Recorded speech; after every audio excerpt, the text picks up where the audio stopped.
A blonde-haired high school girl in her uniform holds up a purple phone with a cat sticker on it, looking forward with a confident expression. In a classroom, the same blonde girl sits at her desk, smiling at her phone. In the background, a dark-haired male student, Makoto, also looks at his phone, while other students converse nearby. Outside the school, a girl tearfully confesses her feelings to Makoto, asking him to go out with her. He formally rejects her, stating that he cannot due to home circumstances, and bows an apology. As the heartbroken girl runs away, a teacher confronts Makoto. She tells him to stop calling her every time he receives a confession and questions his deep distrust of people, assuming he believes it to be a joke. The teacher warns him that he cannot make friends with such an attitude, but Makoto coldly retorts that he doesn't need them. Internally, he reflects on a past betrayal, vowing that he will never again make the mistake of being overjoyed by a false confession only to get hurt. Makoto recalls his past, starting in grade school where he was the class jester. One day, while he was playing with a girl named Shizuka, she tripped and fell. Immediately, other children, including the blonde girl from his current class, accused him of pushing Shizuka and running away. They rallied against his denials, insisting he apologize. His attempts to explain were futile. The incident spiraled into a series of false rumors, painting him as a malicious bully who threw rocks, destroyed notebooks, and insulted others. He was completely ostracized. The betrayal extended to his own home.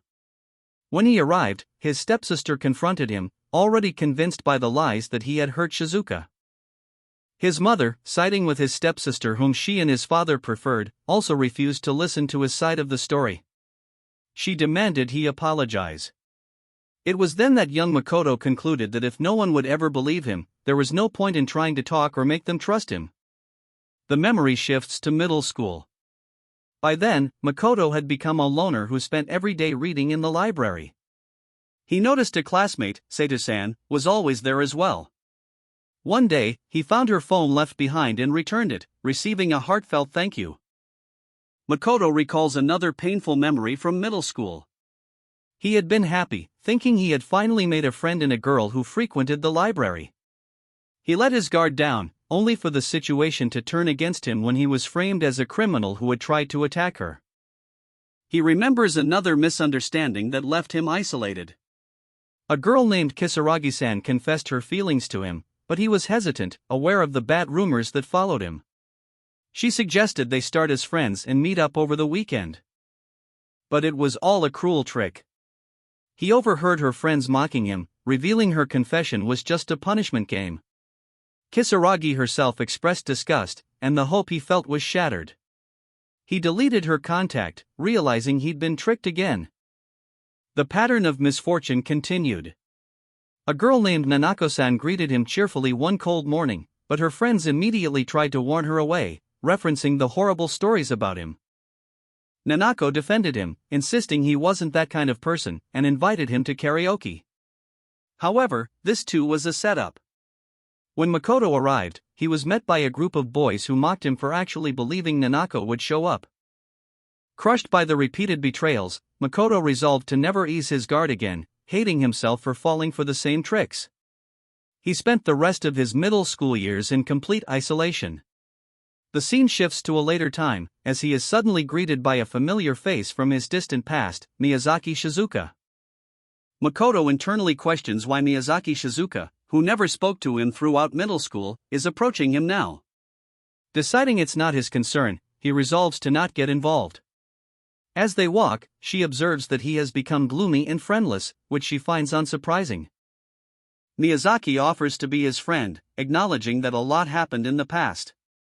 She admits she once thought he was being forceful during an incident under a bridge but insists she never believed the bad rumors about him.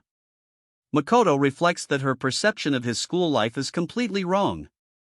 A memory of someone telling him they believe in him surfaces, causing Makoto to agonize over why this is happening now. In stark contrast, Miyazaki cheerfully suggests they go back to doing dumb things together like they used to, asking if he's okay with that. Still reeling, Makoto again wonders about her timing. Miyazaki explains that she was too nervous and scared to talk to him in middle school since they were in different classes, but now in high school, she's found the courage to change. Hardened by his past, Makoto coldly tells her to stay away from him. Shocked, Miyazaki grabs his arm, asking why he's pushing her away and reminding him that he used to like her. She apologizes, claiming it was her fault and begs him to stop being weird. Overwhelmed, Makoto bows his head and pleads for her to stop. Straightening up with a cold expression, Makoto tells her it's far too late for her to claim she trusts him now. He turns, walks through his gate, and shuts it behind him, leaving a stunned Miyazaki calling his name. Upon returning home, Makoto is immediately confronted by his younger sister, Haruka.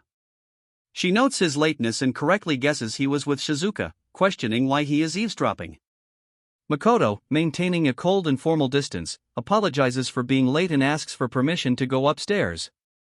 Haruka pleads with him to stop being so formal, reminding him they are siblings, but he ignores her and continues past, simply saying, "Oh, welcome back." Makoto's mother then appears, also noting his late return.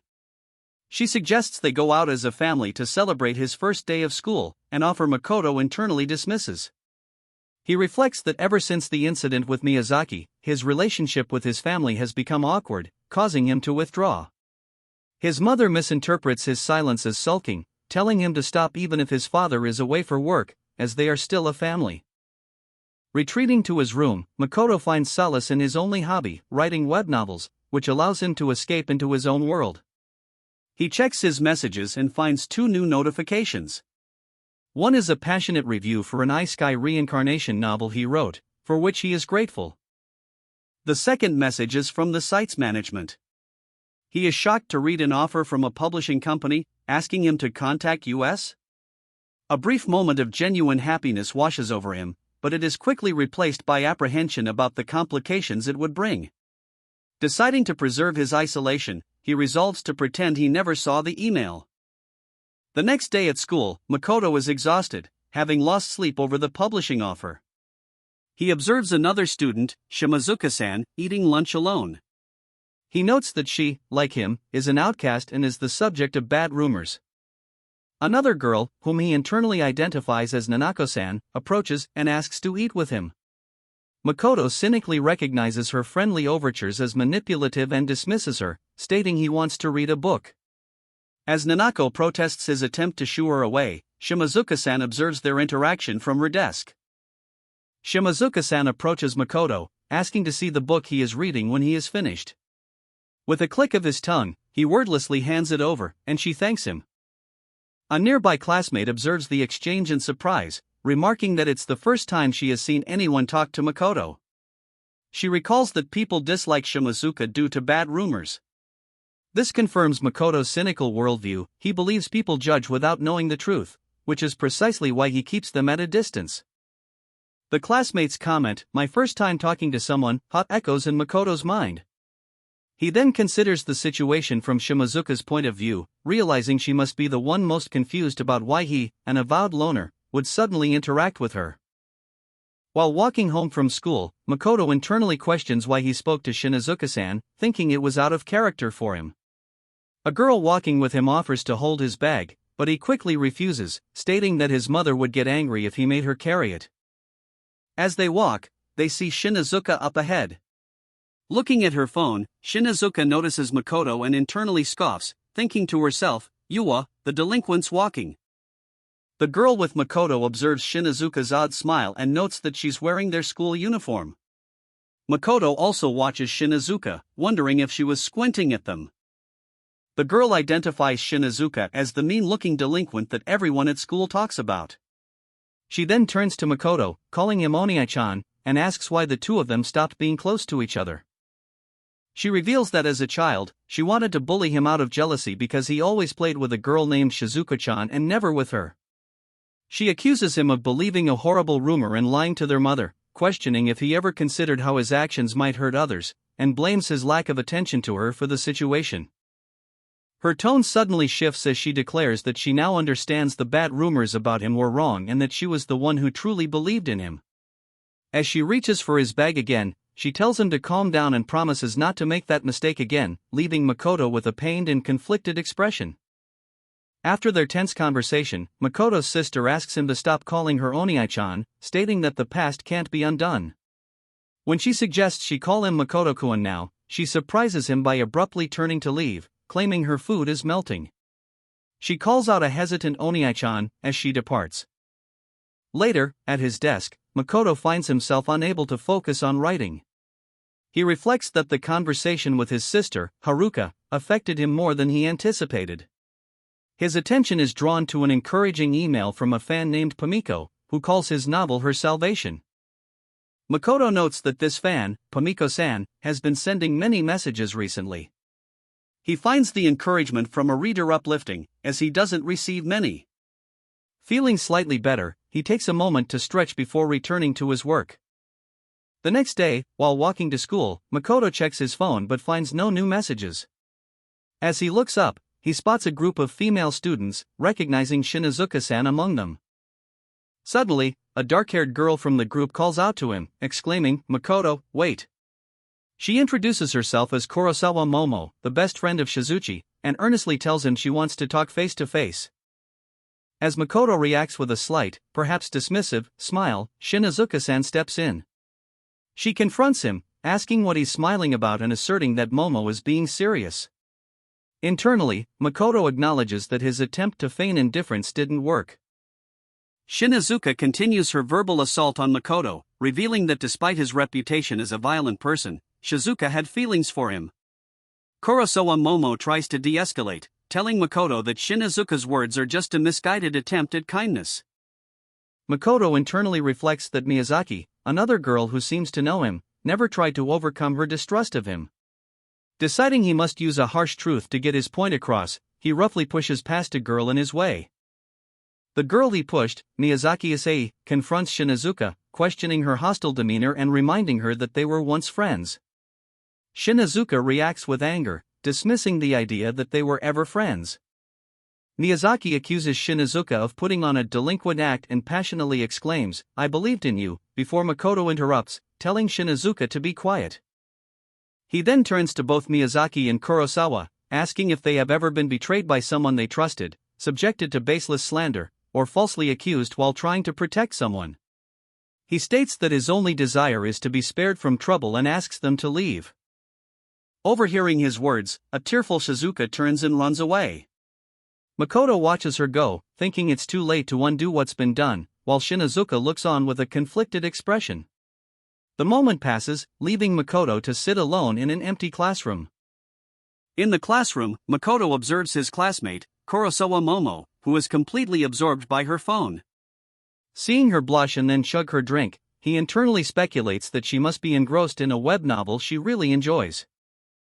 Momo murmurs agreements to what she's reading before typing furiously on her phone. Meanwhile, Makoto checks his own phone, noting with some disappointment that he has no new messages. His thoughts reveal his true motive. As a web novel author, he was hoping for feedback on a new part he'd recently added. He then finds a message from a fan named Pomeko, who expresses immense joy over the latest chapter. Relieved and glad, Makoto decides to wait a bit before replying to not seem overly eager. Suddenly, Makoto feels an intense gaze and looks up to see Momo staring directly at him. As he wonders what is happening, his phone pings with a new notification, perfectly timed with her stare. He reads the new message from Pomeko, which simply has the subject line, "If it's possible." As Makoto puzzles over the meaning, Momo becomes incredibly flustered, thinking, "If what is possible?" In her panic, she exclaims loudly and fumbles, dropping her phone onto the floor with a clatter. Makoto's eyes are drawn to the fallen phone, where he notices a distinctive Pomeranian mascot sticker. A connection instantly forms in his mind between the mascot, the name Pom, and his fan Pomeko. He looks at the mortified Kurosawa Momo, the realization dawning on him. Shinazuka tries to calm his racing thoughts, telling himself that the girl is not the cute mascot character, Pomeko. Elsewhere in the classroom, the blonde-haired girl blushes deeply, unable to stop herself from muttering a fragment of his name, Nta. The sound of her voice sends a jolt through Shinazuka. His heart begins to pound painfully in his chest, and he starts sweating, completely bewildered by this sudden and intense physical reaction to her presence. Meanwhile, the girl tries to compose herself, reasoning internally that she and Shinazuka aren't even friends. As homeroom begins, she resolves to simply erase the message she received and forget the entire incident. Shinazuka has the same idea, deciding he will delete the message as well, but he continuously procrastinates, first planning to do it after homeroom ends, then after class, and then after lunch, unable to bring himself to act. As the final homeroom of the day begins, Shinazuka finally admits defeat to himself. He can't delete her message. The thought of even holding his phone makes him feel sick, and annoyed with the day's events, he just wants to go home. In class, the teacher announces that with midterms over, they will begin forming groups for an upcoming trip. The male protagonist, Makoto, observes the blonde-haired girl, Shinazuka, noting her intimidating aura.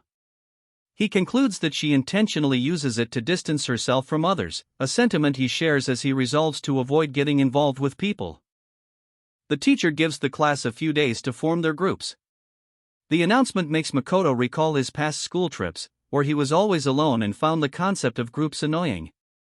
As Shinazuka reacts with visible distress, Makoto decides to leave school quickly. As Makoto walks past her desk to leave, Shinazuka deliberately trips him. She then confronts him, angrily demanding to know what he's looking at and warning him to stop trying to be friends with her. While leaving, Makoto is stopped by another classmate, Saitumiyu. She asks if he is friends with Shinazuka, openly stating her dislike for her. Makoto recognizes Miyu, recalling that she was the girl involved in a past library incident and has since completely changed her appearance for her high school debut. Miyu reminisces about their time together in the library, calling him Makoto-kun and admitting that while she was once too shy to talk to boys, he was special to her. Becoming flustered, she then pivots, acknowledging she knows about the difficult events he experienced afterward and asks if it's sad for him to be alone. Miyu reveals that Makoto's sister, along with girls named Miyazaki, Nanako, and Kisaragi, are all in their class. Makoto is stunned, realizing he had completely erased their faces from his memory due to past trauma. Taking partial blame for their falling out, Miyu cheerfully suggests they become friends again. Saitumiyu explains that she has studied romance games to learn from her past mistakes. To trigger his memories, she pulls out a pair of glasses, calling them a nostalgia bomb, and puts them on, asking if she looks good. Makoto internally struggles against the tactic, ordering himself to remain calm and empty. He tries to suppress the middle school memories Saitu is attempting to evoke. While Saitu mistakes his silence for him taking a photo of her, Makoto is actually staring at his phone in disbelief. He has just received a message from someone named Pomeko, a person he thought would never message him again. The message is from Pomeko, expressing excitement for the next chapter of his novel. Reading the support from his reader, Makoto feels a genuine sense of happiness. He reflects that he cannot betray someone who understands him by failing to finish his story. Filled with newfound motivation, Makoto decides to capitalize on the feeling and heads home to write immediately. Upon arriving home, he is stopped by his older sister, who asks if he has a minute. Internally, Makoto thinks about how he was about to lie that he was meeting a friend, even though he doesn't have one. Makoto's older sister tells his younger sister to get ready, noting that Makoto is already done. However, Makoto internally rejects the idea of going with them, recalling how his sister went out without him during his middle school graduation. He resents her for now trying to look after him after he's grown up. The memory continues, revealing his mother had suggested he invite a friend after hearing he'd gone to a party alone. Makoto had coldly dismissed it as a waste of money. He reflects that his mother's personality hasn't changed and tells his sisters he has a friend he can't suddenly leave. His younger sister, Haruka, playfully questions if he's talking about an invitee friend and tries to persuade him to go out for meet with them. Ignoring her plea, Makoto coldly apologizes and walks away, leaving his sisters behind. To ensure he won't be disturbed, Makoto heads to an old, rundown mall.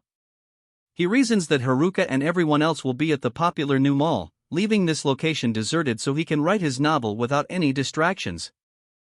He finds the food court as empty as he'd hoped, but his relief is cut short when he spots a familiar figure. He is shocked to see his classmate, Shinazuka-san, sitting alone at a table. As Makoto watches, frozen in place, Shinazuka-san stares intently at her phone, a happy and flustered blush spreading across her face in reaction to what she's seeing. Observing from a distance, Makoto watches as Shinazuka-san stares intently at her phone, her face flushed with emotion. He lets out a thoughtful sigh, contemplating the scene before him. Curious, Makoto pulls out his own phone and discovers she was looking at the page of an author named Pomeko. He realizes that Pomeko, a novelist who stopped updating their work a year ago, is now getting a novelization. He recalls the notification on Shinazuka-san's screen that excitedly announced Pomeko's return. Makoto then reads a heartfelt comment left for the author, expressing how the reader found salvation in the newest chapter and understood the protagonist's struggles, encouraging Pomeko to do their best. Having seen enough, he makes a decision and walks to the counter, ordering 2 orange juices. With newfound resolve, Makoto approaches Shinazuka-san's table and places a drink down, startling her. She instinctively reacts with hostility, telling him to get away, but is shocked into silence when she recognizes him. Completely flustered, she exclaims, "WAH. WH, when did you get here?" Flustered, Shinazuka-san attempts to speak to Makoto, stammering that perhaps they could get along. Makoto, however, coldly cuts her off, stating he has no desire to be friends with her either. Makoto questions the sudden disappearance of her previously polite tone. Shinazuka-san retorts that she has her own rumors, though not as bad as his, and demands to be left alone.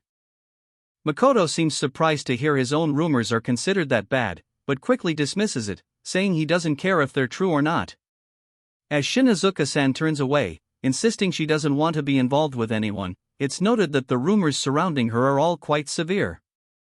The nature of these rumors is revealed through a montage of alleged acts: violence against another student, extortion of money, dating older men, and sneaking around at night. Dismissing rumors as dumb, Makoto offers her a juice. Shinazuka-san reacts with anger and suspicion, shouting that she won't be deceived by his fake kindness and demanding he leave her alone as she violently swings her arm at the cup, knocking the drink from his hand and splashing its contents onto his clothes. Her anger immediately vanishes, replaced by shock and a stammered apology as she realizes what she's done. Shinazuka-san stammers that Makoto is at fault, but he calmly accepts the blame for offering her the juice. Seeing that she has no intention of a friendly conversation, he bluntly asks what she wants. Makoto states plainly that he has no desire to be friends with her either, as he would rather not believe in someone only to be betrayed. He tells her to get out of his face, echoing her earlier sentiment. Instead of leaving, however, Makoto changes the subject entirely, asking her a direct and unexpected question: "Why did you stop writing, Pomeko-san?" Shinazuka is left utterly stunned by the revelation that he knows her pen name. Completely flustered, she assumes he must have heard it from others. She begins to ramble, criticizing her own writing by mentioning a character named Nyanta and complaining that she always includes too many dead people in her stories. But Makoto clarifies that her stories genuinely hurt him, urging her to value her characters more. He then surprises her again by pulling out his phone and asking if he can read her works, admitting he hasn't actually read any of them yet. Shinazuka panics, trying to stop him by claiming her old works are just essays. Undeterred, Makoto begins reading, commenting on the romance genre's dark turns, like sudden dumpings and deaths, as she desperately tries to snatch the phone away. Makoto and Shinazuka sit in silence at the food court table, both focused on their phones. While Makoto calmly reads, Shinazuka glances at him with a tense, slightly flustered expression. As night falls outside, a loud grumble from Shinazuka's stomach breaks the quiet. She realizes with a blush that they talked for so long she completely missed lunch. Internally, Makoto reflects that the knowledgeable persona of Pomeko-san is exactly what he'd expect from the real Shinazuka. Deciding he should get something to eat and leave, Makoto asks Shinazuka if she doesn't want to go home. She quietly admits that she doesn't get along well with her family, describing them as annoying and too trustful. Unseen by them, a woman approaches from behind. The woman spots them with a bright, cheerful expression, calling out, "Oh, there you are," and joyfully announces that Wani-chan is here to get Anri-chan, revealing Shinazuka's first name. She swoops in and embraces a mortified Shinazuka from behind, asking if Makoto is her friend. Shinazuka immediately shouts a denial, insisting they are not friends. The woman introduces herself as Anri's older sister, Siko-chan, expressing delight that her sister is with someone her own age. Makoto politely introduces himself as Shinazuka's classmate. Siko is immediately captivated, gushing over how cute he is and comparing him to Tetsuro-kun, the protagonist of an anime called The Sword and the Bloodstained Hero, which she adds that Anri loved. As Shinazuka prepares to leave, she sternly tells Makoto not to get the wrong idea, declaring that they are not friends. Makoto calmly agrees, stating he had no plans for that either. Her sister, Siko, however, complains of being tired from work and insists they should all stay and chat longer, calling out to Makoto as Nyanta. Siko quickly tries to correct her slip of the tongue, calling out to Shinazuka instead. However, the name Nyanta hangs in the air, and a moment of realization dawns on her. With growing excitement, she points at Makoto, asking if he is Nyanta-sensei, the author of Miketeru's Grand Isekai adventure. Ignoring Makoto's attempt at denial, Siko confirms she heard his name correctly from her sister, reasoning that he must be the author since he loves novels enough to talk to Anri, whom she calls a word fumbler. Her demeanor then shifts from excited fan to assertive professional as she confronts Nyanta-kun, demanding to know why he hasn't responded to her messages and insisting he arrange an editor meeting. Siko reveals that she had sent him revisions for the novel's serialization a few days prior. As Shinazuka heatedly repeats that she and Makoto are not friends, Siko chides her, saying she should have told her, as Siko had been worried when Makoto wasn't responding. As the three walk down the street, Siko notes that since it's late and they live nearby, they can discuss the serialization another time. She cheerfully declares their meeting to be destiny, a sentiment Shinazuka dismisses as whatever.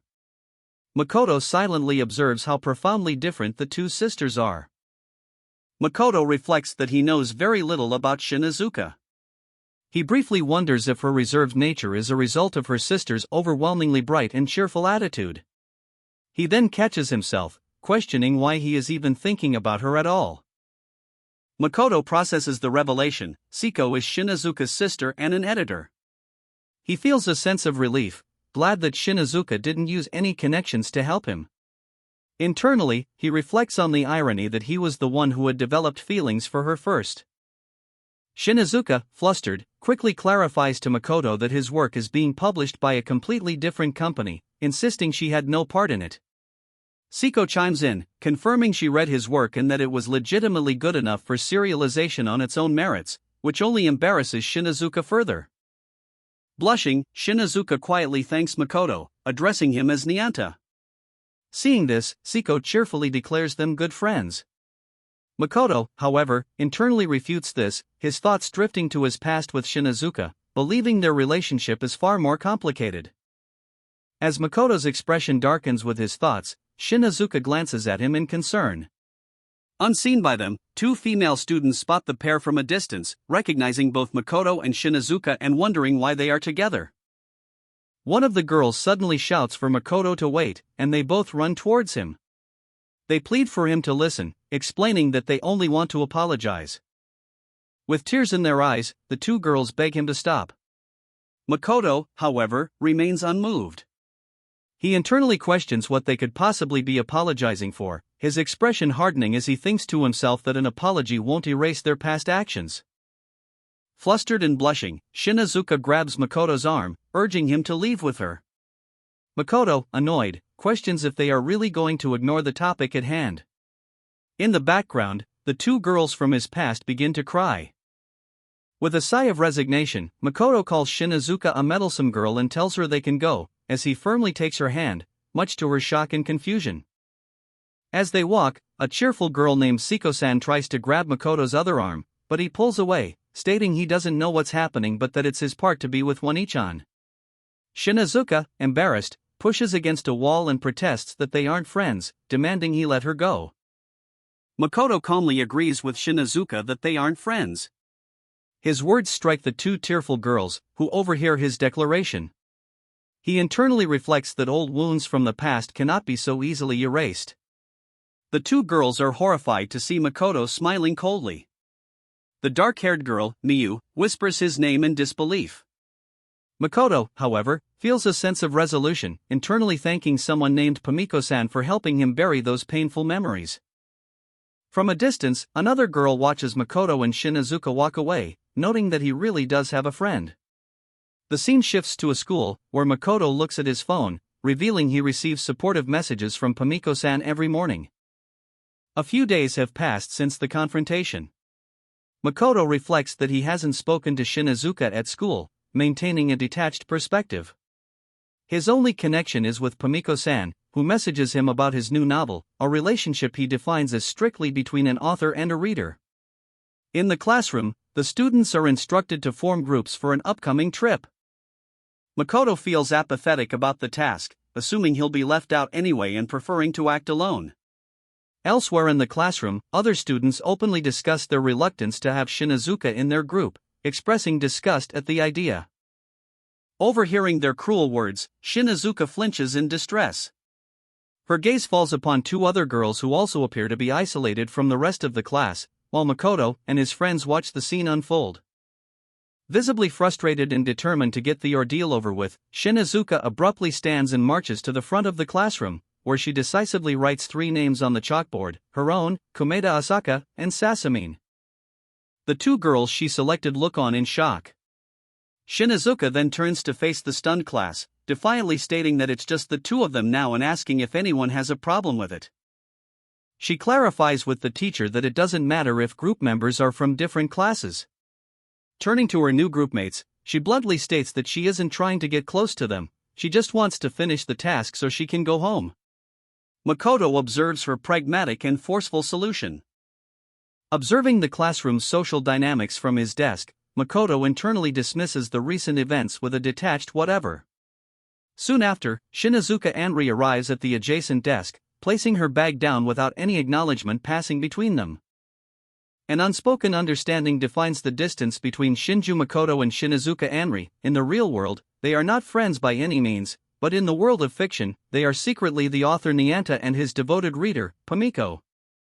In the classroom, Shinazuka internally questions why she and Makoto have to be in the same group. Makoto, however, considers it an easier outcome, reasoning that it prevents him from being paired with people he dislikes.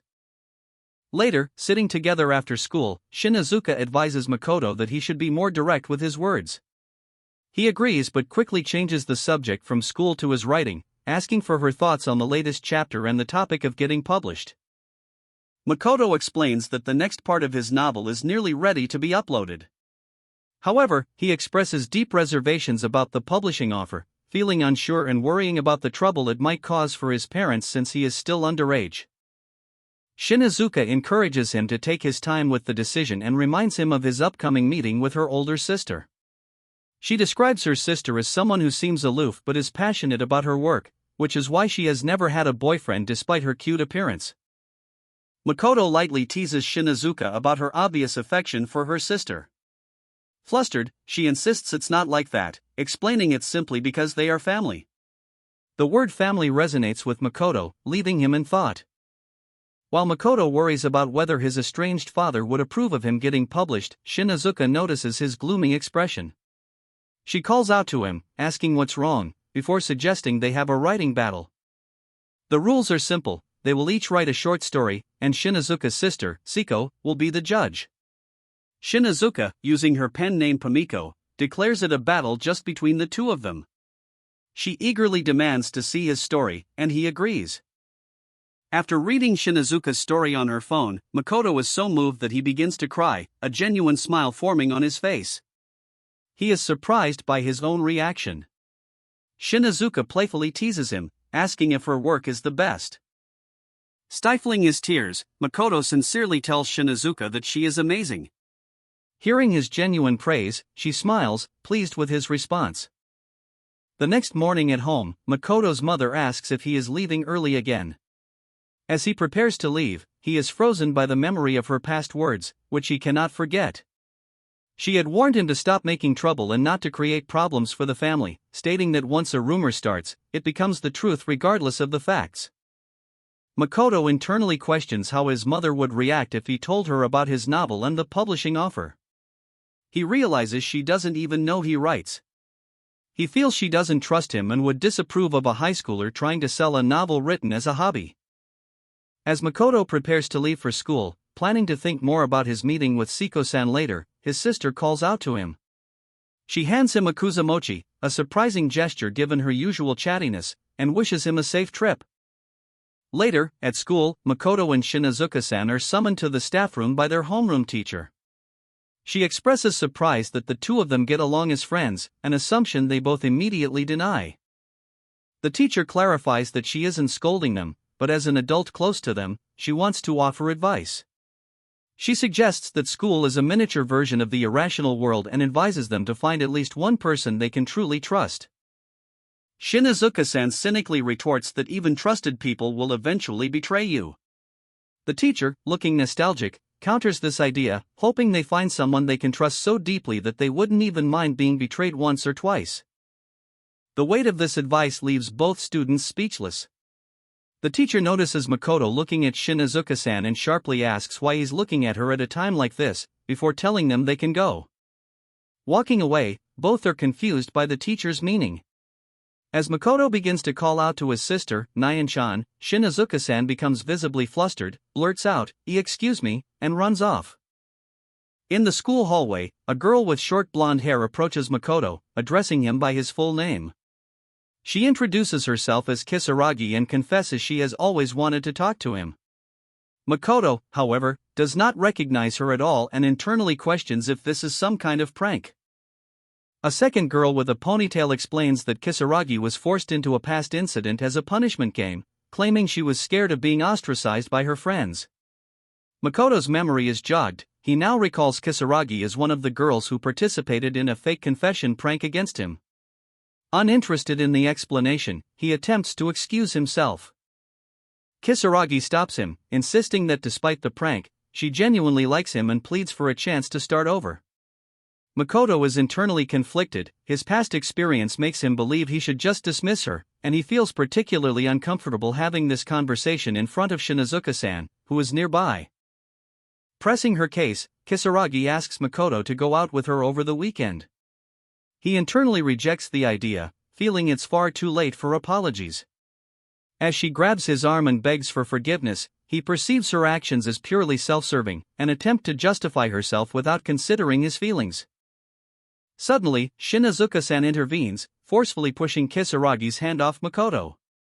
Kisaragi's friend angrily questions why she is getting in their way, but Shinazuka-san retorts that Makoto has to plan the outdoor class with her and has no time for them. Shinazuka-san dismissively tells the two girls to scram. She then takes Makoto's hand, tells him it's time to go, and leads him away from the confrontation. Makoto quietly agrees and follows her. As Shinazuka-san leads Makoto away, she is visibly flustered by her own actions.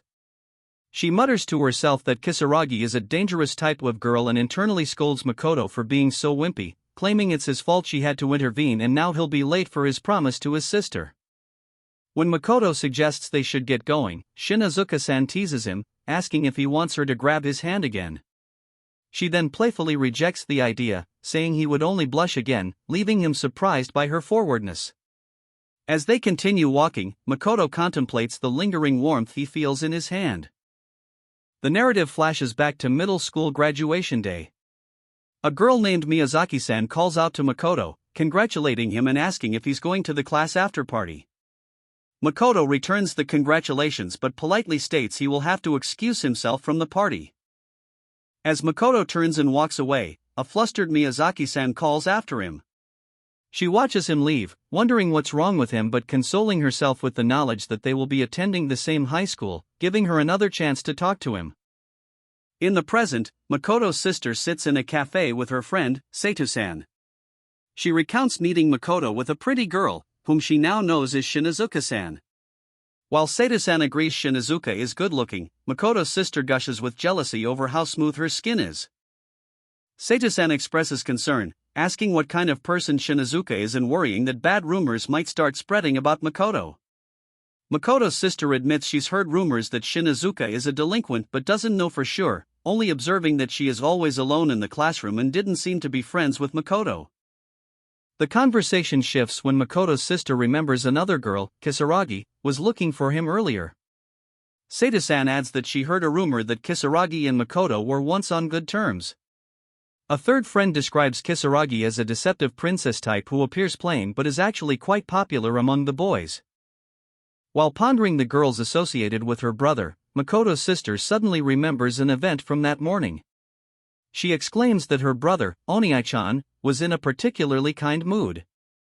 She excitedly tells her friends that Makoto accepted her kozumochi. She speculates that his improved demeanor, making him seem less scary, is thanks to Shinizuka-san's influence. The atmosphere shifts dramatically as Makoto's sister confronts her friends.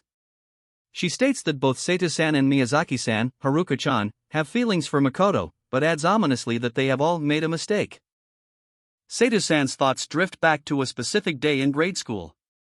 She recalls getting hurt and, to her dismay, realizing that Makoto was being unfairly blamed for it, even though he was innocent.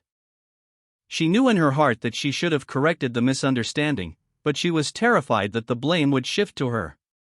Her silence allowed her classmates to condemn Makoto, causing him to become gloomy and withdrawn.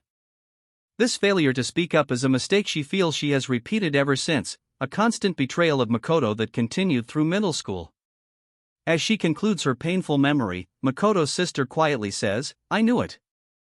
Makoto's sister explains to Sato-san that she had heard the rumors back in grade school that other kids threw pebbles at her brother because he had supposedly hit Sato-san, but she never knew the real truth of the matter. She recalls a memory from her childhood, where her friends gossiped about Makoto. They questioned if he was two-faced, only acting nice in front of family, and concluded that it was his own fault he was going to be alone. Influenced by her friends, the young sister, Haruka, immediately told her mother that her brother had hurt a girl. This led to their mother angrily confronting a bewildered Makoto as he returned home. In the present, Haruka confesses her motive: she was jealous that her brother always played with Sato-san and wanted more of his attention for herself, so she tattled to their mother. She reflects on how foolish she was, waiting for a chance to apologize as her brother grew more distant, a chance that never came. She admits that it's far too late for regrets now. In her brother's eyes, she is just a stranger. This, she states, was the mistake that she made.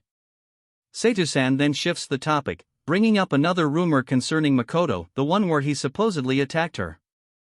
Sato-san specifies the incident in the middle school library. She then reveals the truth she has held onto for years: there was an earthquake that day, and Makoto wasn't assaulting her, he was trying to protect her from books falling from the shelves. Sato-san continues her account of the middle school incident. She confirms that during a large earthquake, Makoto did jump towards her, but a damaging rumor immediately spread through the library: Shinjukuans assaulted Sato-san. In the present, she recalls her confusion, realizing only later that he had been protecting her. The sensational rumor drew a crowd of students who began to reproach Makoto. They couldn't believe the kind-hearted boy they knew would do such a thing, and others expressed disgust, assuming he had taken advantage of the chaos caused by the earthquake to touch a girl inappropriately. Other students quickly came to Sato-san's side, offering to take her to the infirmary and promising to protect her. Their misplaced concern, fueled by comments about how cute she looked without her glasses, solidified the false narrative that Makoto had assaulted her out of malice.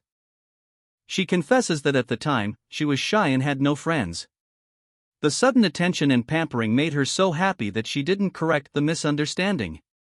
The incident ironically became the catalyst for her social life, leading to new friendships and popularity, which Miyazaki-san confirms. Sometime later, after another student finally told her the truth about Makoto's actions, her perspective changed completely.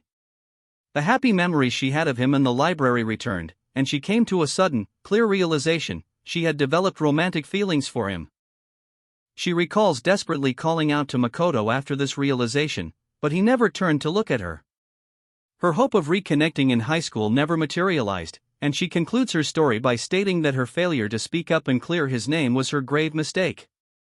Sato-san tearfully confesses that she still deeply regrets her actions and that Makoto remains important to her, blaming herself for everything. Miyazaki-san and Haruka share this sentiment, lamenting that they didn't apologize or reach out sooner and concluding that any apology now would be meaningless, as Makoto has no reason to believe them. While Miyazaki-san and Haruka express a desire to apologize anyway, Sato-san stops them. She insists that direct contact is the wrong approach. Instead, she argues they must take actions that will help Makoto return to his former kind self, and only after succeeding can they truly apologize. Haruka solemnly agrees, accepting the reality that they, as the ones who hurt her brother, shouldn't even be allowed near him. She declares that entering Makoto's personal space is forbidden, a fact which Miyazaki-san quietly accepts. With a sudden burst of inspiration, Haruka announces their new mission. Since the Yankee girl, Shinaduka-san, has managed to win back Makoto's heart, she declares that they must support her all the way. Seto-san and Miyazaki-san are left stunned by this unexpected proposal. Despite their initial shock, the three quickly come to an agreement. Acknowledging they can't undo their past mistakes, they decide to channel their efforts into supporting the relationship between Shinaduka-san and Makoto, believing she is the one who can reach his heart. They immediately begin to strategize. Seto-san identifies their first priority, preventing obstacles, specifically Kisaragi-san and Nanako-san, from interfering. With their new goals set, the three girls form a secret pact, solidifying their alliance to work together behind the scenes. In a quiet moment of reflection, Makoto holds a plate of kuzamochi given to him by his sister, Haruka. He recalls pretending to like the sweet as a child for her sake, as she hated it. Back then, he felt a strong urge to protect her, but now, her kind gesture stirs no emotion in him. His thoughts drift to his former friends. He questions why Miyazaki-san acts as she did when they were kids and why Seto-san looks at him with such pained consideration. He remembers enjoying reading with Saito, as it helped him forget about the incident, but even the memory of their kindness now leaves him feeling empty. Makoto concludes that his emotional state isn't their fault, he was simply swallowed by the world's ill will. Believing it's too late for him, he feels he can no longer trust anyone. His heart feels nothing, and he resigns himself to the idea that he is broken. The scene shifts to Makoto sitting with a woman who connects a phone call for him. He is surprised his father agreed to speak. As the call connects, Makoto formally addresses his father, apologizing for calling while he is busy. The present call triggers a vivid memory of a past conversation.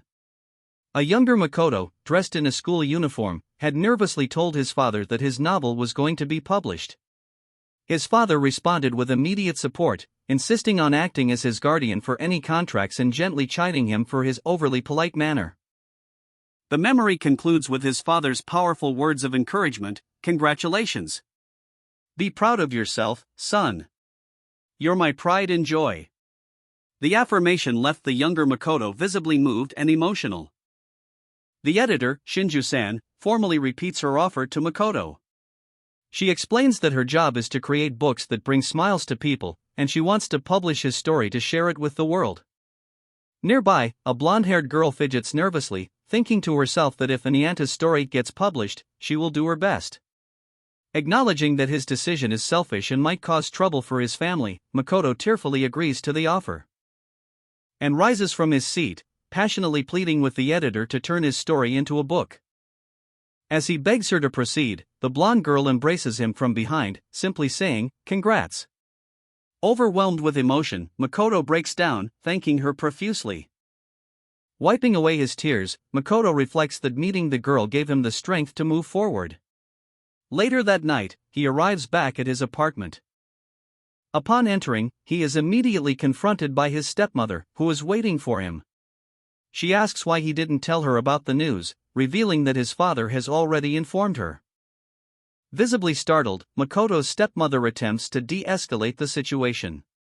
She dismisses her previous anger, claiming she was just thinking of his well-being, and suggests they all celebrate his publishing deal by eating out with his stepsister, Haruka. Makoto rejects her offer, explaining why he didn't consult her or his father first. He states bluntly that he believed she would never understand his aspirations and, furthermore, he was afraid that discussing it with her would somehow cause the publishing deal to fail. His stepmother tries to argue that she does believe in him, but Makoto cuts her off. He brings up past incidents from grade and middle school where she refused to believe his side of the story, stating that because no one believed him then, his heart is now closed off to her. He coldly apologizes for his words and declares that if he causes any more trouble, he will leave the house immediately. The weight of his words causes his stepmother to collapse to her knees, sobbing apologies. Just as Makoto turns to leave, the door bursts open and his stepsister, Haruka, rushes in, shouting "Wait!" She tearfully begs him not to leave, crying that she doesn't want to be separated from him. Haruka continues her desperate plea, acknowledging that while she doesn't want him to go, she understands if living on his own would make him feel better. She then turns to her mother, pointing out that their father fusses over them too much. Hearing this, the stepmother weakly suggests that the house where Makoto's grandfather lived should be available for him to use. Gathering herself, the stepmother tells Makoto she is proud of him and truly doesn't want him to leave. Haruka proposes that they ask their father if she and Makoto could live there together. As her mother weeps with regret, Haruka soberly explains to her that Makoto doesn't believe in them anymore because of how they've treated him in the past. As Makoto stands poised to leave, Haruka steps in, telling him to leave their mother to her.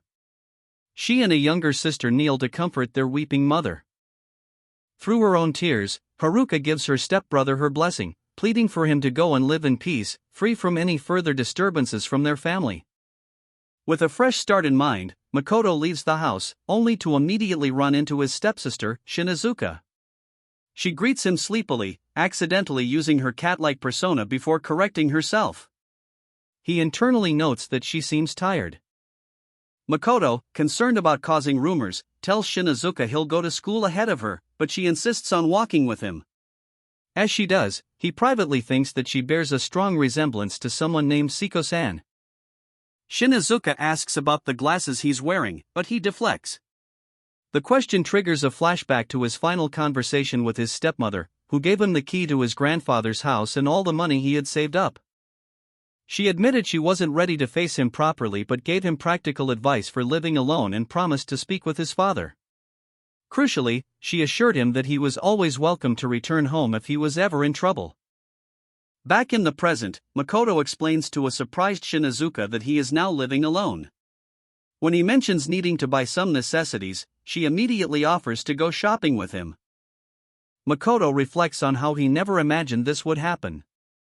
Shinazuka attempts to comfort him, suggesting his mother just needs time to face herself and that the money from his book should be sufficient for now.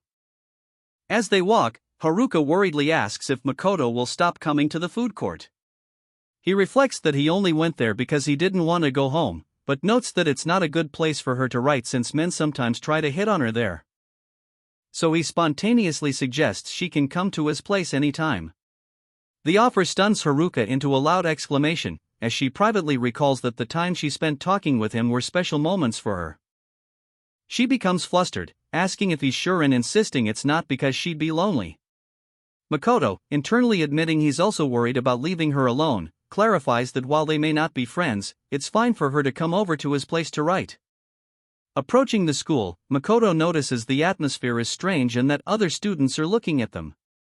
He attributes it to Haruka's glasses, but she retorts that it must be his weird smile. Nearby, two female classmates observe them, one noting that she can't focus on the latest chapter because they've been talking so much. Inside the classroom, Haruka expresses her relief at making it on time and gives Makoto a small, happy glance. Just then, a dark-haired girl approaches Makoto, asking if he changed his style and remarking that he looks different. The girl, Mizuki, tells Makoto she's been watching him and Haruka and thinks they're a good match. Her friend tries to pull her away, lamenting that she's glad she didn't confess her own feelings. Mizuki brushes her off, declaring she wants Shinjuku to heal her scarred heart, much to Haruka's visible annoyance. Haruka, flustered, loudly questions why Mizuki thinks she and Makoto are a couple, threatening to punch her. Mizuki remains unfazed, teasing that Haruka sounds like a barking Pomeranian and that her glasses don't make her look scary, especially since she overheard Makoto's direct invitation for Haruka to come to his house. Another classmate intervenes, dragging a protesting Mizuki away while apologizing to Haruka for interrupting her writing time. Left in a sudden silence with Makoto, Haruka decides she's no longer in the mood to read and suggests they instead plan what to buy for his new home. Makoto immediately suggests they need to buy a cup. When Haruka looks confused, he clarifies that he means a cup for her, since she always drinks coffee. The personal consideration makes Haruka blush intensely. As the school day ends, Makoto reflects on the series of events that led to this moment. Later, at a shopping mall, Haruka questions if they've gotten everything. She then clarifies that since they are only together for writing books, there's no need for him to buy her a personal cup, assuming his uncle's house already has some. Makoto agrees, stating plainly, "You're right, it's not like we are friends," and urges her to hurry up so they can go home. As they walk, Makoto excuses himself to use the restroom, asking Haruka to wait for him. After some time passes, she begins to worry he's taking too long. To pass the time, she pulls out her phone to continue reading the light novel he wrote, which she hadn't been able to finish during her lunch break. As she waits, a group of 3 girls approaches, recognizing her. One of them addresses her as Anri-chan, expressing surprise to see her before mockingly asking what she's doing there and questioning if she even has any friends to be waiting for. Haruka is frozen in shock and distress at the unexpected and hostile confrontation. The girls continue to taunt Haruka, mocking her for writing a cringe light novel and recalling a past incident where her best friend Momo took her phone. As they threaten to call Momo, a flustered Haruka tells them to shut up. Makoto returns, apologizing for the delay. He immediately notices Haruka's distress and suggests they go home. The antagonistic girls are taken aback by his handsome appearance, wondering if he is Anri's boyfriend. One of the girls approaches Makoto, falsely claiming to be an old friend of Anri-chan. She attempts to poison his opinion of Haruka, spreading rumors that she is a really bad girl who was just playing with him and again mocking her for writing a light novel. After the girls warn him to never come near Shinazuka again, Makoto turns to face them. With a cold, serious expression, he states that he will never forgive them if they make his precious friend cry. Makoto takes Haruka's hand and begins to lead her away from the scene. Overwhelmed by his defense of her, Haruka starts to cry, which surprises Makoto, who comments on a Yankee crying. While insisting she isn't crying, Haruka admits to herself that her heart is a mess. In an attempt to comfort her, Makoto gives her a gift he bought, a mucky mug cup, and tells her to forget about all the bad things that just happened. Haruka explains that she saw Makoto's eyes change when he spotted the cup in the shop, though she insists she wasn't watching him the whole time. Through her tears, she thanks him for the gift and for accompanying her. A flustered Makoto tells her to decide whether to cry or laugh, as her mixed emotions are confusing. For Haruka, this is a moment of epiphany, as she suddenly understands the meaning of her sensei's words. She recalls the advice to find someone she can completely trust and internally declares that if it's Shinju, she wouldn't even mind being betrayed. This realization brings a radiant, tear-streaked smile to her face, which Makoto simply calls a weird face. As an unseen observer notes that she is no longer alone, Haruka silently wonders if she and Shinju have truly become friends. While Makoto and Haruka work in his apartment, a kettle whistles, prompting him to suggest a coffee break. Haruka agrees, mentioning as an aside that she hasn't heard from Siko-san. Haruka speculates that the editorial department is busy with tasks like finding illustrators for her work. She then encourages Makoto to use the downtime to update his own new work, but he seems hesitant. As they have their coffee, Haruka asks for Makoto's opinion on her romance novel. He bluntly criticizes it, questioning why a romance story has so many sudden dances and fights, which leaves her momentarily stunned. Makoto clarifies that he doesn't understand it because he has no personal experience with love, and he had assumed her writing was based on actual romance, which shocks Haruka, who becomes extremely flustered. She vehemently denies having any dating experience, admitting she writes purely from her delusions. Makoto is surprised, as he thought her work was based on real-life events. Changing the subject, Makoto asks if she's prepared for their trip in 3 days. Haruka's mood instantly brightens as she enthusiastically details her meticulous plans for their park visit, from mapping efficient routes to noting new popcorn flavors, much to Makoto's amusement. Haruka passionately insists that Makoto must take their upcoming trip to Destinyland seriously to enjoy it fully. Seeing his casual attitude, she declares that since they are in the same group, she will handle the planning for him, a promise she makes with great enthusiasm. Her excitement continues at school, where her friends observe that they've never seen her look so happy. She eagerly shows Makoto her phone, suggesting a seasonal menu for their lunch at the park. He internally notes how much she truly loves Destinyland. Beaming with anticipation while looking at her phone, Haruka is pleased when Makoto sincerely thanks her for planning things out for him as well. Nearby, a group of female classmates takes notice of Makoto. Haruka's cheerful mood shatters when she overhears one of the girls remark on how pretty Makoto's childhood friend is. The comment strikes a nerve, causing Haruka to feel deeply insecure and compare herself unfavorably, thinking, "I'm totally unlike me." Later, in the classroom, Haruka approaches Makoto with a request. She wants him to read another romance novel she has written before she makes it public. He agrees but tells her not to treat him like a romance expert, privately thinking that the genre is catastrophically unfitting for her. After school, Makoto delivers his blunt critique. He advises her not to publish the romance novel under her usual pen name, stating it doesn't feel like a romance at all. He suggests she stick to fantasy, her forte, and criticizes the R battle has only just begun style ending is feeling like a mere prologue. While he admits the story itself isn't bad and he can sympathize with it, he confesses that reading it makes him feel embarrassed. Haruka explains that while writing her new story was embarrassing, she also found it fun.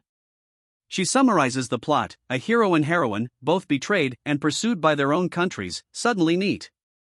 Makoto listens, finding the story of outcasts connecting with each other surprisingly relatable. A sudden, jarring thought strikes Makoto. He wonders if he unconsciously projected himself and Haruka onto the characters in her story. Seeing his troubled silence, Haruka misinterprets it as confirmation of his earlier critique and, in a flustered state, declares her intention to delete the manuscript. Makoto quickly stops her, clarifying that the story itself is interesting and that she should continue it, perhaps as a side project. He tells her it's a story he can sympathize with and resolves internally to help her carefully foster and develop it. Haruka, though slightly confused, agrees. Noticing the late hour, Haruka packs her things to leave, remarking on how quickly time passed. She mentions needing to stop by a convenience store for dinner, prompting a flustered Makoto to impulsively ask if she would like to have dinner together with him. Haruka initially refuses, not wanting to bother him or worry his sister, Siko. However, Makoto insists, suggesting they hold a small eve party for their school trip the next day. Faced with his earnestness, Haruka happily agrees to help. In the kitchen, Haruka's attempt to help immediately proves disastrous as she unleashes a chaotic flurry of knife strokes, sending vegetable pieces flying everywhere. Worried she'll hurt herself, Makoto decides to take over the cooking, just as an oblivious Haruka asks him to wipe down the table she forgot to clean. As the curry simmers, Makoto tells Haruka it's important to keep their surroundings clean before they eat. He then serves the meal, and Haruka is immediately impressed, exclaiming how great it looks. They eat together at a small table. Haruka takes her first bite with relish, clearly enjoying the food Makoto prepared, while he watches her reaction from across the table. After dinner, as Haruka washes the dishes, Makoto studies a guidebook for their trip to Destinyland. He tells her to focus on memorizing the park map from notes he prepared. Internally, he worries about her catastrophic cooking skills extending to dishwashing, while also pondering practical matters like queue times. Haruka, meanwhile, is lost in daydreams about seeing Maki in the parade. Haruka is overcome with emotion, admitting she's so excited she might not be able to sleep. She reflects that spending merry time together like this must be what it means to be friends. Overhearing her, Makoto pragmatically reminds her that she won't be able to enjoy the day if she doesn't get proper rest. Around the time of their planned trip, Makoto reflects on his past. During his middle school field trips, he was always alone, isolated from his peers even during group activities on the bus. He has no fond memories of such outings. On the morning of their trip to Destinyland, Makoto finds himself arriving early. Elsewhere, Haruka excitedly tells her mother that they are leaving and that she can look forward to a souvenir, much to her mother's delight. Haruka leaves her home, attempting to downplay her excitement, but is startled to find Makoto already waiting for her outside the gate. Before they can leave, Haruka's mother appears at the door, surprising them both. She cheerfully introduces herself to Makoto, mentioning that both her daughter, Anri, and Siko have told her a lot about him, causing Haruka immense embarrassment. Makoto formally introduces himself as Shinju, a friend of Shinizuka's. After Haruka's mother waves them off, they begin walking. Makoto observes Haruka in her casual attire for the first time, thinking to himself that she looks like a completely different person when dressed up. Flustered, Haruka manages a quiet morning greeting. As they walk, Makoto breaks the silence to comment on her outfit. He leans in and whispers that it fits her perfectly and that she looks cute, causing Haruka to blush. Internally, she acknowledges that she had taken the time to dress appropriately for their outing. Still blushing from Makoto's earlier compliment, Haruka looks away. Makoto laughs it off, telling her not to worry about it and that he was just talking to himself, before suggesting they focus on enjoying their trip. On the train, they find that time passes quickly as they discuss light novels. They soon arrive at Kaihama Station. Haruka notes they have time before they need to meet at the underground parking lot and suggests they go for a walk, pointing towards the station exit. As they walk, Makoto spots a familiar figure approaching them. They run into their teacher, who observes that the two of them seem to be getting along well. Makoto and Haruka confirm that they have become friends. Pleased, their teacher wishes them a fun day and encourages them to make many enjoyable memories before waving goodbye. Once their teacher is gone, Haruka candidly admits she never thought she would be friends with Shinju, whom she saw as a scary-eyed Yankee. Makoto retorts that he felt the same, never imagining he'd befriend someone with a creepy fake smile. His expression turns serious as he confesses that, after everything, he doesn't trust anyone. Haruka agrees, stating that for that very reason, she cannot betray her friends. Makoto clarifies that even now, he has no plans to trust anyone unconditionally, but he thinks it might be alright if he's with Shinizuka. Haruka quickly agrees, saying she feels the same way. The sudden intimacy of the moment makes her flustered, and she abruptly changes the subject, pointing towards a nearby shop and suggesting they go there. Makoto casually refers to the shop's mascot as a mouse thing, which provokes a passionate response from Haruka. She emphatically corrects him, declaring that it's not a mouse but Mucky, the mascot of Destiny, who is a chinchilla. She insists that Mucky is real and there is only one of him, proclaiming her determination to get a photo with him, much to Makoto's surprise. Inspired by Haruka's passion for the mascot Mucky, Makoto suggests they take a photo together in front of a show window display. The idea catches Haruka by surprise, causing her to blush. After a brief discussion about whose phone to use, Haruka offers her own. She fumbles with the settings, trying to find the front-facing camera mode. Makoto explains they need to get closer to both fit in the frame. As he puts his arm around her to pull her in, they both visibly tense up from the sudden proximity. Looking at their reflection on the phone screen, Makoto admits this is his first time doing something like this, and Haruka confesses it's her first time as well. She decides to use the camera's timer, warning him that his awkward expression is visible. The photo captures their shared tension perfectly. Looking at the result, Haruka observes how stiff they both appear. Despite the awkwardness, Haruka treasures the image, calling it their first picture together and the first page of their memories. She enthusiastically declares her intention to fill many more pages with pictures that day, asking Makoto to bear with her. At the entrance to a large amusement park, Haruka appears visibly uncomfortable amidst the bustling crowd. Noticing her expression, Makoto asks if something is wrong, wondering if she disliked the chapter he had recommended that morning. She quickly reassures him that isn't the case. Haruka admits that she is simply not good with the atmosphere of crowded places. Makoto reminds her that they are supposed to have fun together today, a sentiment she agrees with, a faint blush appearing on her cheeks. Quietly, Haruka wishes they could have come when no other students were around. A flustered Makoto, trying to diffuse the awkwardness, checks his phone and notes that their teacher doesn't seem to have arrived yet.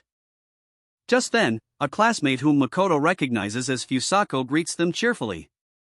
Their teacher then gathers the students, quickly taking roll call and explaining the plan. They have free time until 4 p.m., at which point they must meet back at the entrance. She warns them not to go too wild. As the gates open and the crowd begins to move, Haruka's anxiety vanishes, replaced by a sudden burst of excitement. She grabs Makoto's hand, eagerly pulling him forward to enter the park, catching him by surprise and causing him to stumble as he pleads with her to slow down. After pulling him to a less crowded spot just inside the park, Haruka playfully winks, declaring them safe and telling him to be more careful. With the park's grand castle in view, she announces her plan to get a quick pass so they can go all out, while a slightly overwhelmed Makoto simply asks that they don't get separated. While looking at the park map on her phone, Haruka points out a popular attraction. She becomes flustered, admitting she wants to get a quick pass for it but feels conflicted. Makoto reassures her that while following a plan is good, doing what she feels like in the moment is also important, which she agrees with, calling him tacky, under her breath. The two then immerse themselves in the park's atmosphere, taking a photo with a mascot, riding a thrilling roller coaster, and enjoying ice pops together. As they walk, Haruka spots some headbands she deems tacky but insists Makoto should try one on. He finds the idea embarrassing, but she encourages him by pointing out that everyone else is wearing them, so it will be fine. Makoto reluctantly puts on a barrier headband, internally lamenting that he never imagined he'd wear something like this. Haruka declares that it totally suits him, then excitedly reveals she bought a pair of bunny ears for herself. Haruka strikes a pose, calling herself the bunny rabbit in Wonderland and asking if the ears look good on her. A blushing Makoto agrees they do, comparing her to the character USA Peon. Noticing his blush, she teases him before heading off to pay, leaving him flustered. Later, Haruka's cheerful demeanor fades as she notices a girl with dark hair standing alone, looking deeply upset. She tells Makoto she's worried because the girl doesn't seem to be having any fun. Deciding to intervene, she asks for his permission to go talk to her, and he readily agrees. Haruka and Makoto approach the distressed girl, who defensively asks what they want. Seeing her alone, Haruka gently inquires if she was separated from her friends, offering to help navigate the large park. Haruka's question triggers a painful memory for the girl, recalling the moment her friends smirked as they walked away and left her behind. The recollection causes her to tear up, confirming Haruka's suspicion. Overcome with emotion, the girl lashes out, vehemently denying that she was ditched. Through her tears, she pleads with them not to pity her, while Haruka observes her with a calm, unwavering expression. Unaffected by the outburst, Haruka calmly introduces herself as Anri Shinazuka and her companion as Makoto Shinju, explaining they are at the Destiny amusement park for a school trip. She then kindly asks for the girl's name. The girl reluctantly identifies herself as Chisa Hayuzaki, a third year from Hayuzen Middle School, before telling them to leave. When Haruka gently asks again about her friends, Chisa angrily retorts that it is none of their business. Chisa continues her rant, insisting she doesn't care about her useless friends. As she is consumed by her anger, Makoto silently takes a pair of bunny ears and places them on her head, shocking her into silence. Flustered by the bunny ears, Chisa exclaims in surprise. Haruka finds the look adorable, and Makoto dryly agrees it's not bad. Overwhelmed, Chisa tells them to stop making fun of her and to just go away, warning that she is about to cry. Makoto calmly observes that crying in a place like Destiny is a waste. Seizing the opening, Haruka suggests they all get tea together. Sometime later, holding a bottled drink, a much calmer Chisa quietly offers her thanks to Haruka. The peaceful moment is interrupted by the sound of Chisa's stomach growling. Haruka, startled, checks the time and realizes how late it has gotten. At a restaurant in the amusement park, Haruka cheerfully decides on a limited-time pasta set, noting that it comes with a mucky coaster.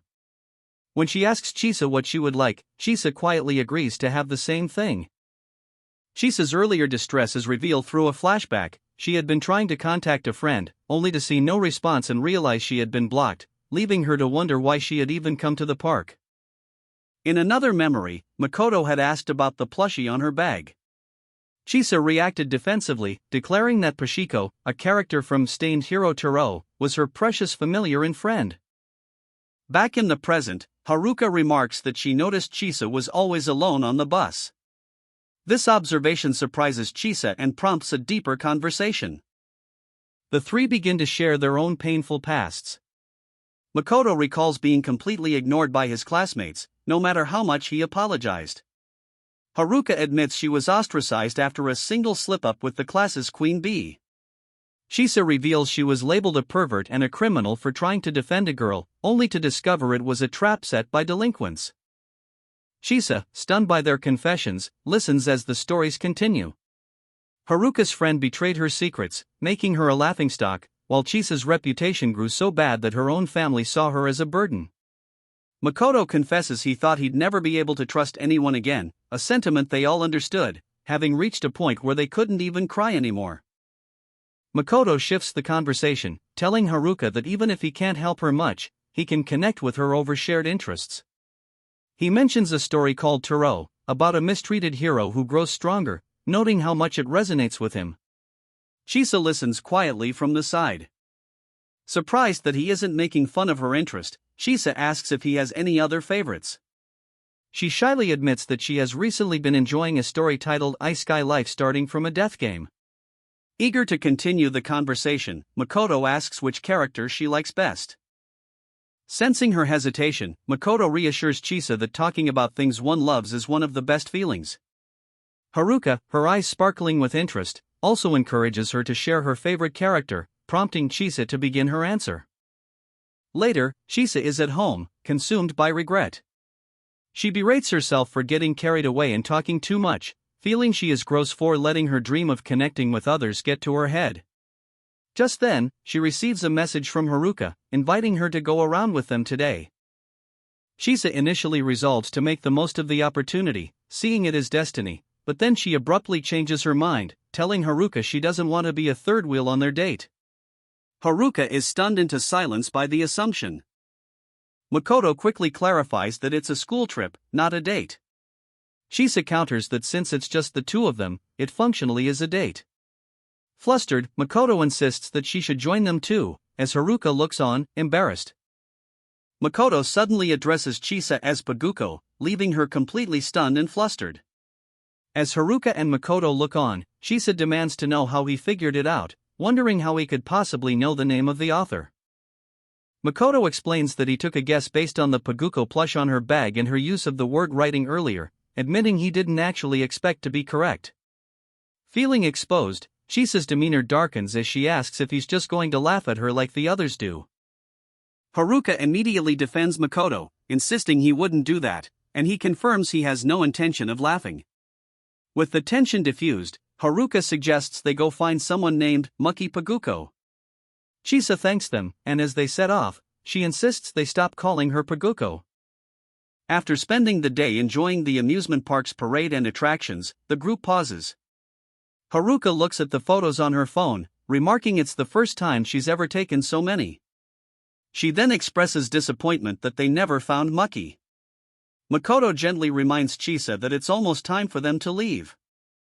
As they head toward the meeting spot, Makoto asks Chisa if she's going straight home. He looks at her with concern, acknowledging that he can't just offer simple platitudes or tell her to cheer up, knowing her situation is more complicated. Makoto reflects internally that the three of them, people who thought they couldn't trust anyone, are now connected after spending the day together. He turns to the girls and declares that this isn't a final goodbye, proposing that they all come back to the park together again. As they part ways, Chisa feigns indifference, telling Makoto and Haruka that she supposes she'll hang out with them again. Haruka and Makoto watch her leave, with Haruka cheerfully promising to message her later. Chisa turns back with a wave, telling Haruka she'd better. Chisa boards the bus, her expression turning more pensive. As she settles into a seat, she is startled to find Haruka sitting beside her, who reassures her that she won't be a bother. At the same time, Chisa notices a new message notification on her phone from the novel website she uses. Opening her inbox, Chisa is stunned to see messages from users named Pomeko and Nyanta, realizing they are Haruka and Makoto. Haruka points to the screen, confirming that she and Makoto were her online fans all along. Seeing Chisa's overjoyed expression, Haruka playfully asks for the URL, prompting a flustered Chisa to agree to share it with her. Sometime after the field trip, the students are dismissed. While some classmates decide to patrol the park for a while longer, Makoto finds his thoughts drifting to Chisa, wondering if she is doing all right. Beside him, Haruka enthusiastically declares to Makoto that this time, they will definitely find someone named Mucky-Eye. Haruka suggests they take a picture of Mucky-Eye to show Chisa. Makoto, flustered, asks Haruka if Mucky-Eye can teleport, recalling that they had just seen the character during the parade before they vanished. He remembers them being referred to as residents of the Dream Kingdom. Makoto tells Haruka they don't need to push themselves to find Mucky-Eye just to show Chisa. He recognizes that the person Haruka is pointing at is just a cosplayer, not the real one. He acknowledges that he knows Haruka has been looking forward to meeting Mucky-Eye for a long time, causing her to react with surprise. A blushing Haruka insists that it's fine and suggests they simply stroll around the park, watch the fireworks and parade, and enjoy themselves before heading home. Makoto, though slightly taken aback by her sudden change in demeanor, agrees to her plan. Later, Haruka happily informs Makoto that Chisa has messaged her. She explains that after sitting next to her on the bus, they became friends and have been chatting since. Makoto is relieved to hear that Chisa sounds fine, even if her messages are a bit prickly. He reflects that if he hadn't started writing novels, he never would have met Haruka, and he's glad he worked up the courage to talk to her back then. Elsewhere, Chisa holds her phone and reflects on her own feelings. She can no longer imagine a school life without Haruka Shinazuka. She wonders if they would have become friends even if she hadn't been writing, but quickly concludes that they definitely would have, because her desire to be with Haruka is that strong. Makoto reflects that having Haruka is enough for him. When she playfully asks if he's lonely without Chisa, he becomes serious, stating that to him, Haruka is special. This declaration catches her completely off guard. Flustered, Haruka turns away and quickly reciprocates, telling Makoto that he is special to her as well. The mutual confession leaves them both blushing and embarrassed. Later, at an amusement park, Haruka spots the mascot character Muki-Eye. She excitedly points out that it might be heading towards the witch's castle and urges Makoto to hurry so they can catch it, calling it their last chance. Navigating through a dense crowd, Haruka worries they will be separated. To prevent this, Makoto reaches out and takes her hand, thinking it would be a disaster if they got lost. As evening falls, they have still found no sign of Muki-Eye. Haruka tells Makoto she had a really fun day, a new experience for her. She internally reflects on her past, remembering a time when she couldn't trust anyone but her family. While watching the fireworks display, still holding hands, both Haruka and Makoto arrive at the same silent realization: they have each found someone they can truly trust. As Haruka watches the fireworks, she feels a warmth welling up inside her chest. She reflects that she thought she had long since lost her emotions, but realizes one can never truly lose them. She understands this feeling is because she met Makoto, whom she internally declares as her special, precious one. Makoto, holding her hand, gets her attention and asks if he can call her by her first name, Anri. Flustered but happy, Anri agrees and asks if she can, in turn, call him Shinkuan. As they have this exchange, a man with a ponytail in the crowd turns to look at them. They joyfully call each other by their new names, Anri and Shin. A nearby mascot, Muki-Eye, appears momentarily. Hand in hand, they walk away from the festival, promising to always be by each other's side. They both feel that it's not too late for them and that this is just the beginning of their story. The next morning, Haruka gets ready, cheerfully greeting the cat charm on her bag. Her routine is interrupted when her mother loudly calls out her first name, Anri.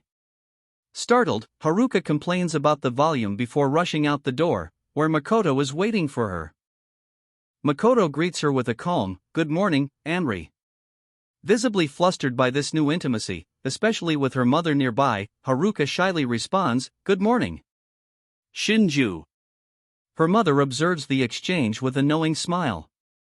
Haruka's mother playfully intervenes, chiding her daughter for running around and fixing her crooked ribbon, before turning her attention to Makoto. She cheerfully invites him, as Shinjukuan, to come over for dinner sometime, causing Haruka to become even more embarrassed as she tries to leave. As they walk to school, Haruka sighs, warning Makoto that her mother wants to chat with him. She is convinced her mom is only planning to tease him, a thought that makes her blush with frustration. Makoto calmly points out that Haruka reverts to calling him Shinju whenever her mother is around. Caught off guard, Haruka admits with a deep blush that it's because she finds it embarrassing. While walking together, Makoto and Haruka finalize their plans to visit her sister's office over the weekend. Haruka, feeling a bit flustered but excited, spontaneously suggests they go to karaoke afterward, an idea that catches Makoto's attention. Makoto agrees, admitting he'd like to try karaoke. Pleased, Haruka decides to invite her friend, Fasuko Hyozaki, and resolves to call her later. Later at school, Makoto overhears two male classmates commenting on how Haruka's expressions have softened lately, with one even finding her cute now that her intimidating aura is gone. Hearing other boys talk about Anri in this way stirs an unfamiliar, irritating feeling inside Makoto, a possessiveness that feels stronger than simple friendship. He tries to dismiss the feeling, telling himself it isn't love because that would only cause trouble for Haruka. However, the tightness in his chest makes him feel like he's lying to himself. Lost in thought, his troubled expression is noticed by Haruka, who asks him what's wrong. Before he can answer, they are interrupted by two other girls. One cheerfully calls out to Makoto, but her friend, a girl with glasses named Saito, forcefully covers her mouth to silence her. Saito apologizes to Haruka on their behalf before pointedly saying goodbye directly to Makoto, who can only offer a quiet farewell in return. As they walk away from the school, the mood is tense. Haruka, now visibly upset, breaks the silence by asking Makoto about his past, noting that he and Saito-san used to be quite close. As they walk down the school hallway, Haruka asks Makoto if he intends to make up with Saito. He looks at her directly and states that she, Anri, is the only one important to him. Stunned and blushing, Haruka stammers that the feeling is mutual. After a moment of shy silence, she suggests they walk home together. Later, in a more private setting, Haruka gets Makoto's attention. She begins to explain that she has been afraid of men since she was young because of a selfish and loud childhood friend, Nikaido-kun, who constantly teased her. She continues, recalling that Nikaido's rough behavior persisted even in middle school. This caused problems for her, as the other girls in class knew that Nikaido had a fiancé and resented Haruka for interacting with him. As the painful memories surface, Haruka begins to tremble. Seeing her distress, Makoto interrupts, telling her that's enough. Instead of stopping, she holds out her hand and calmly asks him to touch it. Haruka explains that her hands used to shake whenever she remembered her past. The only times she could forget were while writing or with him.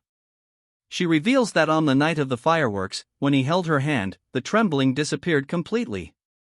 With a gentle smile, she shows him her steady hand, proving that he has helped her overcome her anxiety.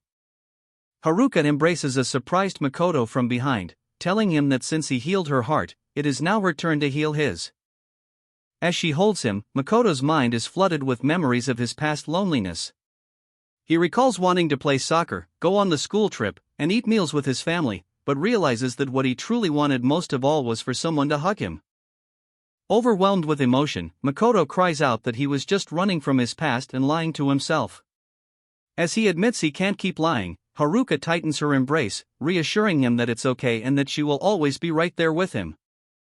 Looking her in the eyes, Makoto confesses his true, honest feelings, telling Anri that she is the one he loves most in the world. Tears of relief stream down his face as he smiles, remarking that he finally feels like he can write a good romance novel.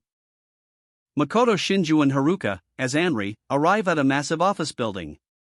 Makoto gazes up in awe, realizing this is the first step toward his dream, while Haruka notes the presence of business people despite it being a holiday. Makoto comments on Haruka's sister, Siko, working at such an incredible company. Haruka admits she was also shocked by the building's size during her first meeting there and encourages a nervous Makoto to be confident for his own important meeting. Seeing his anxiety, Haruka playfully teases Makoto, asking if he's freezing up and offering to state his name for him or call her sister for help. Makoto, feeling a wave of gratitude, thinks to himself how glad he is that he asked her to come with him. A woman with dark, wavy hair approaches, apologizing for keeping them waiting. It is Haruka's sister, Siko, who explains she's been stuck at the office overnight. She greets them both warmly, ready to begin their meeting. Siko cheerfully announces it's time for their meeting and leads them toward the editorial department.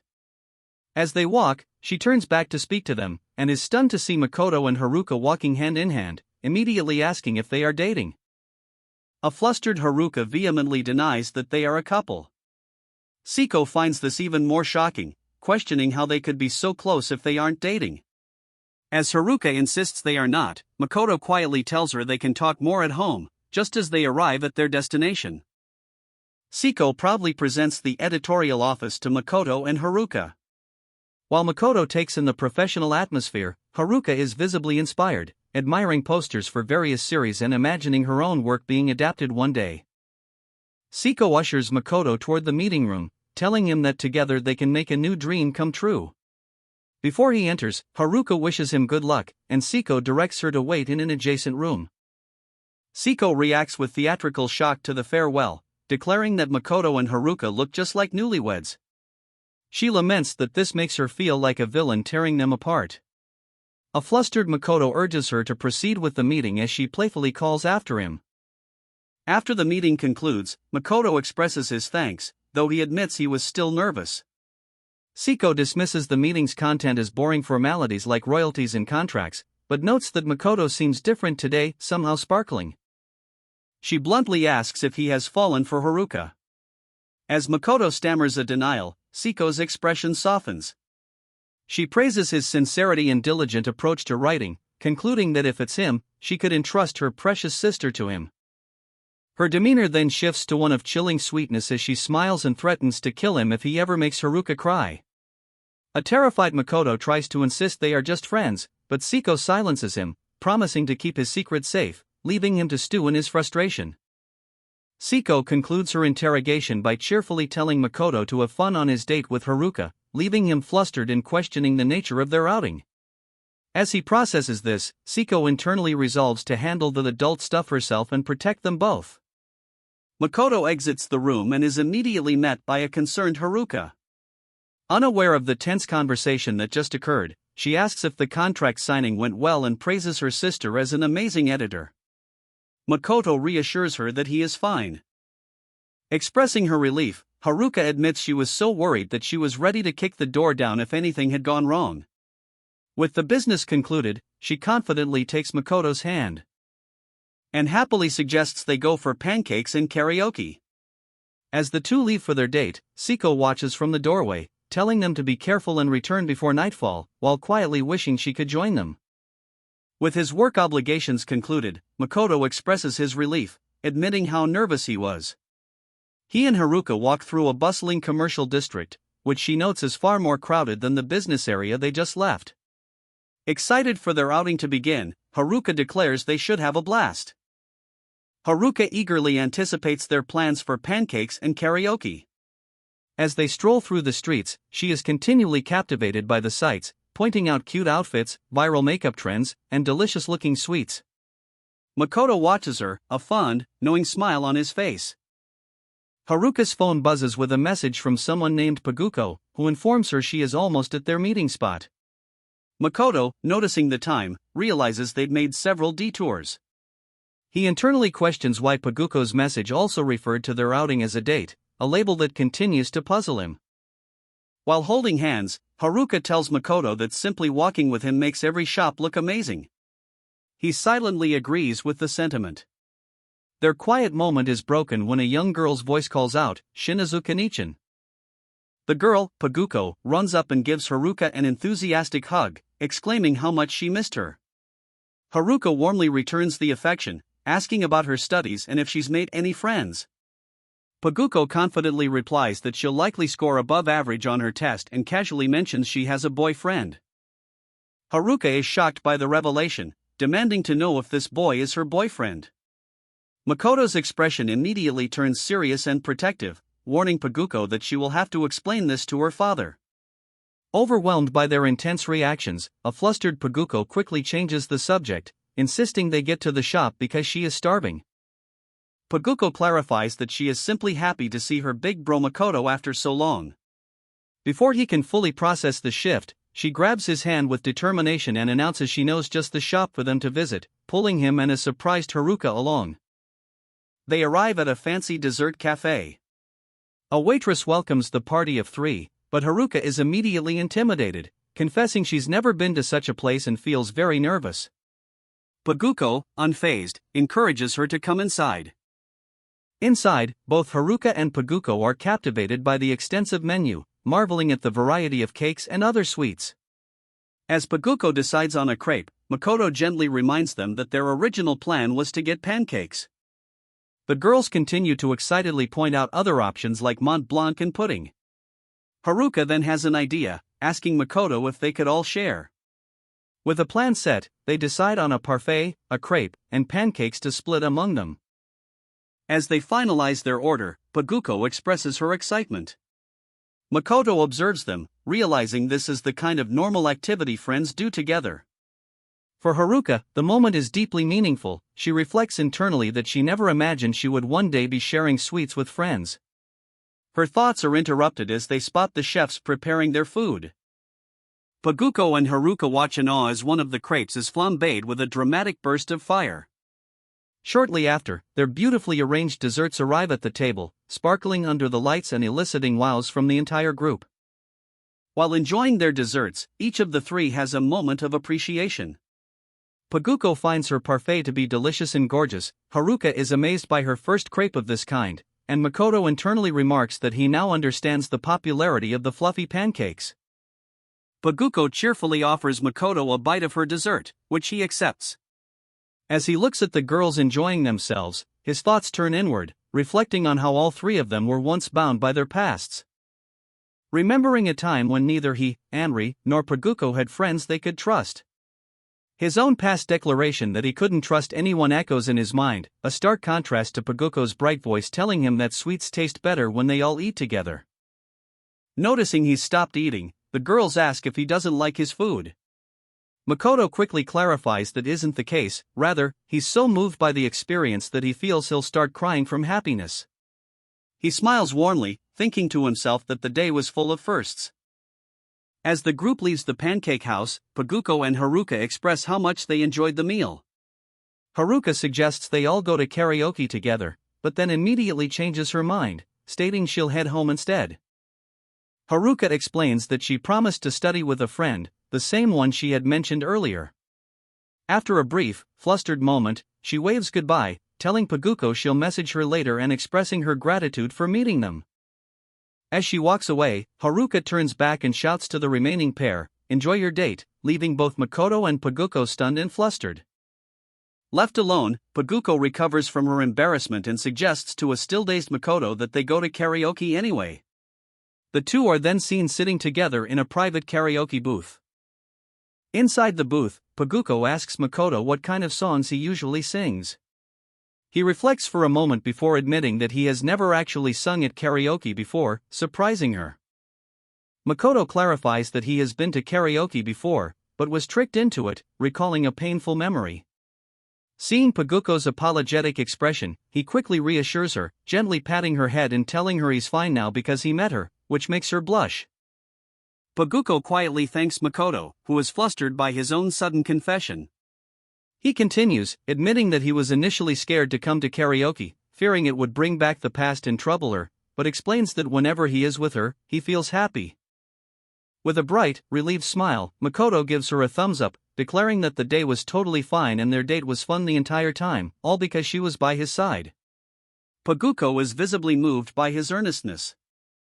Paguko enthusiastically agrees, clasping her hands together and exclaiming that she also had a blast, thanking Shinkun in return. They share a moment of mutual appreciation and happiness. Makoto's expression turns more serious as he confides that his current worry isn't his past, but whether his work will actually get published. Paguko immediately offers reassurance, placing a hand on his shoulder and stating that as his friend, she is certain he'll succeed. She then suggests they go see his book together once it's released. After a moment of hesitation, Paguko reveals that she is also going to publish a book. Makoto is completely stunned by the news as she adds that it's thanks to him. With tears of joy welling in her eyes, Paguko explains that the reason she can happily write novels again is because he is there for her. A flustered Makoto tries to deflect the praise, insisting it's because of her own hard work. He then asks for the title of her novel as she is overcome with emotion. Inside the karaoke room, Makoto enthusiastically suggests they sing, but Paguko seems distracted, telling him she has something to say later. When he asks what she wants to sing, he trails off, admitting his own hesitation. Makoto confesses that he doesn't actually know many songs. Seeing his reluctance, Paguko has a sudden idea, proposing that instead of singing, they should shout out their dreams for the future. Makoto finds the idea incredibly embarrassing, but Paguko encourages him, insisting that no one is listening and that it's their special day. Without warning, she starts a countdown, prompting a flustered Makoto to shout his heartfelt desires into the microphone. He declares he wants to be with Anri every day, see their books published and lined up together, and eat pancakes with her again. As a final, stunning revelation, he announces the title of his novel, The Most Important Person in the World, leaving Anri utterly speechless. In the future, Anri apologizes to Makoto, now a teacher called Nyanta-sensei, for oversleeping. A friend of theirs remarks that Anri has been talking about a boy named Shinkuan nonstop and that her happiness is infectious. Makoto internally muses that being late together might not be so bad.